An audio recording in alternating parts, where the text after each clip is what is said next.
Abonnez-vous à la chaîne pour voir les dernières vidéos.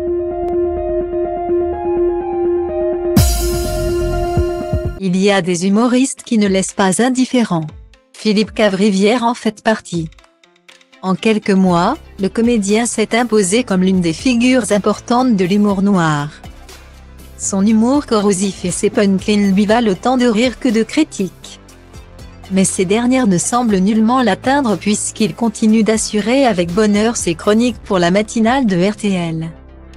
Il a également fait son arrivée à la télévision dans On est en direct de Data Link People égale à DD4FF 7e A 72B4B67 A7BA3F07 CCD 164 CD Laurent Ruquier avant de rejoindre la bande de Léa Salamé pour sa nouvelle émission Quelle époque. Véritable touche-à-tout, le quinquagénaire écrit beaucoup pour les autres.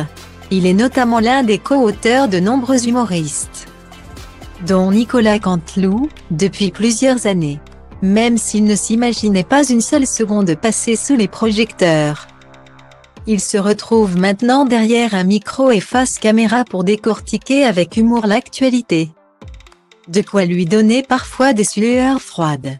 J'ai peur tous les jours. Une vanne, c'est toujours un pari.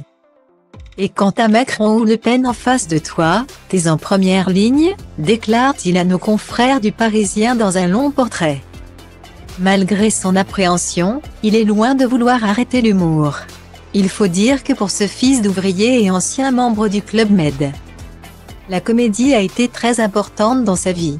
Lors de son entretien avec Le Parisien, il est revenu sur l'un des moments les plus douloureux de sa vie, la mort de sa petite sœur.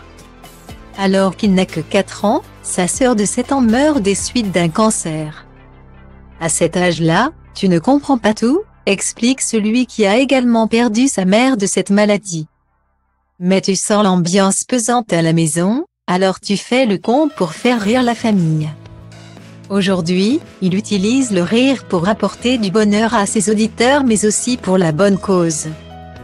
Parrain de l'association Léo qui aide les enfants atteints d'un cancer, il rencontre souvent des adolescents malades dont il essaie d'égayer un peu la vie avec parfois l'aide d'autres célébrités.